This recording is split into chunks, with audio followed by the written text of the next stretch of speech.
नमस्कार। जानते हैं, कभी कभी एक चुनावी नतीजा वो सिर्फ आंकड़ों का खेल नहीं होता। असल में वो एक सिस्टम की सेहत का एक्सरे होता है। शासन और जनता के बीच जो रिश्ता है उसका एक सच्चा आईना। आज हम थाना मंडी के एक नतीजे की फॉरेंसिक जांच करेंगे। देखिए, हमारा मकसद सिर्फ हार जीत का विश्लेषण करना नहीं है, बल्कि उस डेटा से शासन का एक ऐसा ब्लूप्रिंट निकालना है जो जमीन से जुड़ा हो, जो लोगों की असल जरूरतों को समझता हो।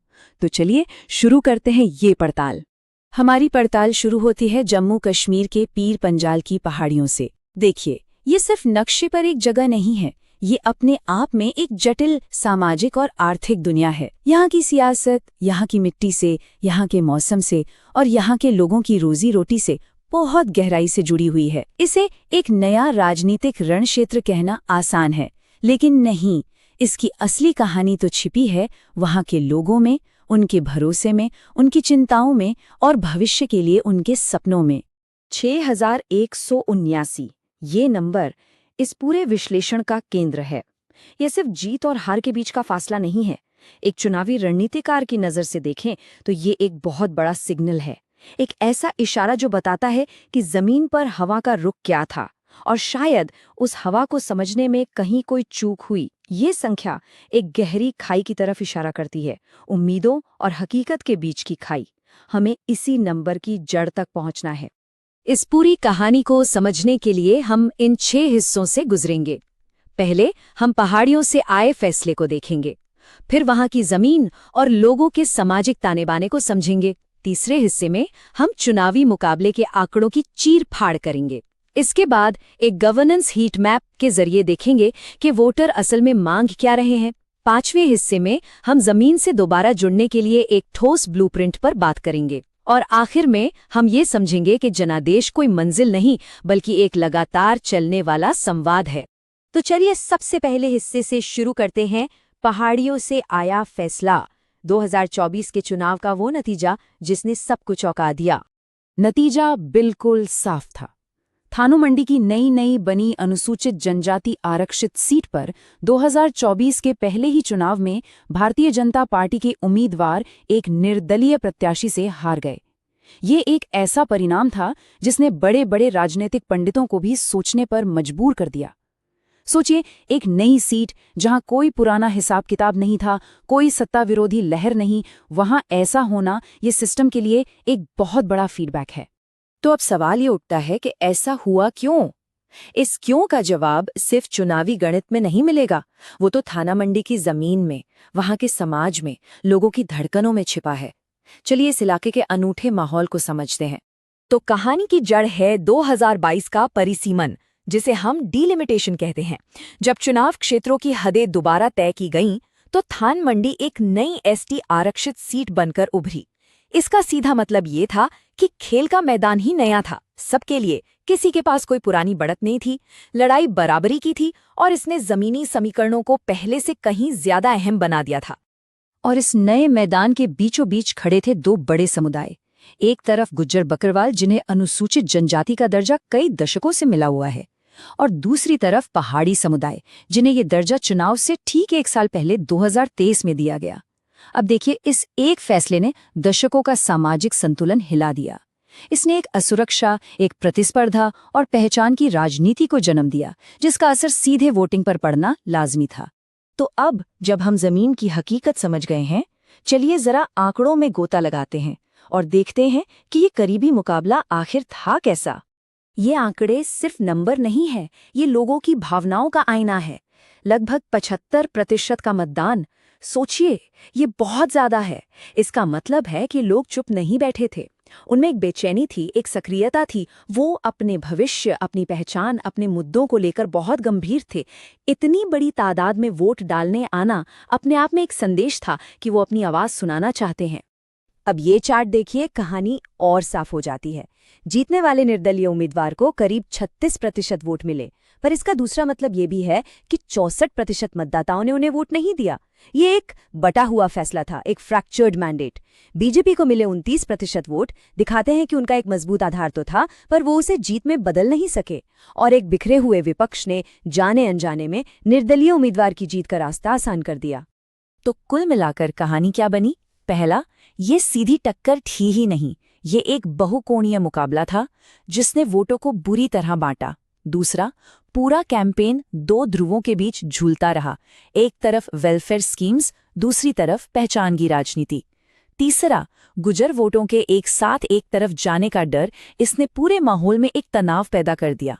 और चौथा और सबसे जरूरी, एक मजबूत और एकजुट विपक्ष की कमी ने एक इंडिपेंडेंट कैंडिडेट को चमकने का मौका दे दिया।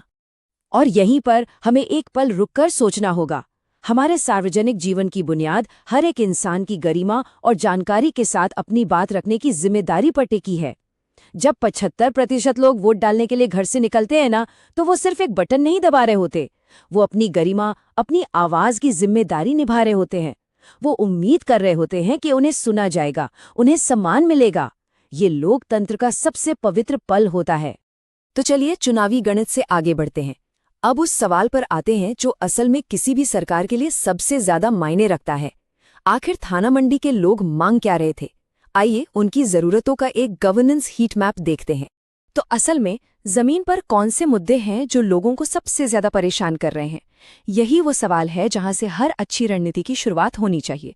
अगर हम इस सवाल का सही जवाब नहीं ढूंढ पाए तो हमारी सारी मेहनत बेकार चली जाएगी। ये चार्ट सब कुछ साफ कर देता है। सबसे ऊपर सबसे बड़ी चिंता आदिवासी कोटे और प्रतिनिधित्व की है। ये उनकी पहचान का सवाल है, उनके भविष्य का सवाल है। दूसरे नंबर पर है सड़क और इंफ्रास्ट्रक्चर की कमी। ये उनकी रोजमर्रा की जिंदगी का सवाल है। और तीसरा सबसे बड़ा मुद्दा है बेरोजगारी। ये उनके बच्चों के भविष्य का सवाल है। ये सिर्फ शिकायतें नहीं हैं, ये जनता की सीधी सीधी मांगे हैं। अगर हम इन शिकायतों की तह में जाएं तो 3 बातें निकलकर आती हैं। पहली, पहचान की सुरक्षा यानी अस्मिता। दूसरी, जमीन पर दिखने वाला ठोस विकास यानी विकास। और तीसरी, आर्थिक अवसर यानी अवसर। अस्मिता, विकास और अवसर, यही वो 3 स्तंभ हैं जिन पर थाना मंडी के लोगों के साथ भरोसे का एक नया रिश्ता बनाया जा सकता है। ठीक है, तो समस्या समझ आ गई, पर अब आगे का रास्ता क्या है? अब हम एक ऐसे ब्लूप्रिंट पर बात करेंगे जो सिर्फ चुनाव जीतने की मशीन नहीं, बल्कि लोगों के दिलों को दोबारा जीतने और उनसे जुड़ने की एक 90 दिन की ठोस रणनीति है। पहले 30 दिन यानी फेज 1, नींव डालने का काम। एक आदिवासी एकता मिशन शुरू करना ताकि दोनों समुदायों के बीच भरोसा बढ़े। हर गांव की मैपिंग करना कि कहाँ कौन सा समुदाय है, ताकि सही संदेश सही जगह पहुंचे। और नेशनल नहीं, लोकल मुद्दों पर मैनिफेस्टो जारी करना। फिर अगले 30 दिन अब इस नींव पर दीवारें खड़ी करनी हैं। कल्याणकारी योजनाओं के संदेश को आक्रामक तरीके से घर घर पहुंचाना, युवाओं को जोड़ने के लिए रैलियां करना और छोटे ही सही पर काम के इंफ्रास्ट्रक्चर प्रोजेक्ट्स का उद्घाटन करके जमीन पर काम दिखाना। अब आता है तीसरा फेज, मोबिलाइजेशन का, यानी आखिरी महीना। इसमें पूरी ताकत झोंक देनी है। घर घर जाकर सघन संपर्क, व्हाट्सएप नेटवर्क के जरिए सीधा संवाद और बड़े नेताओं के दौरों से माहौल बनाना। और फिर आखिरी हफ्ता, फाइनल पुश। यहां सिर्फ एक ही लक्ष्य है, अपने हर एक वोटर को पोलिंग बूथ तक पहुंचाना।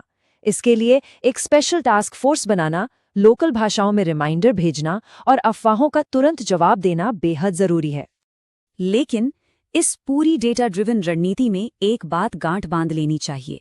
भारत के डीपीडीपी कानून के तहत गोपनीयता और सहमति सबसे ऊपर हैं। डेटा हमें रास्ता दिखा सकता है, पर उस रास्ते पर चलना कैसे है, यह सम्मान और सहमति तय करते हैं। हर एक इंसान की निजता का सम्मान, लोगों तक पहुंचने की हमारी हर कोशिश में यह पहली शर्त होनी चाहिए। अब हम आते हैं अपने विश्लेषण के आखिरी और शायद सबसे जरूरी हिस्से पर। चुनाव जीतना वो मंजिल नहीं है, वो तो बस सफर की शुरुआत है। असली काम तो वोटिंग के बाद शुरू होता है, क्योंकि जनादेश एक संवाद है जो कभी खत्म नहीं होता। तो थाना मंडी से हमें असली सबक क्या मिला? सबक ये है कि चुनावी डेटा सिर्फ चुनाव जिताने का टूल नहीं है, ये तो लगातार अच्छा शासन देने का एक ब्लूप्रिंट है।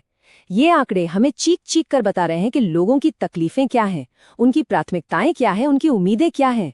असली जीत इन आंकड़ों का इस्तेमाल लोगों की जिंदगी बेहतर बनाने में है। तो मैं आपको इसी एक सवाल के साथ छोड़कर जा रहा हूं कि जनादेश क्या है? क्या ये एक जीती हुई ट्रॉफी है जिसे जीतकर अलमारी में सजा दिया जाए, या ये जनता के साथ एक ऐसा संवाद है जो कभी खत्म नहीं होना चाहिए? अगले 5 साल, हर रोज, हर पल, इसी सवाल के जवाब में किसी भी लोकतंत्र का भविष्य छिपा है।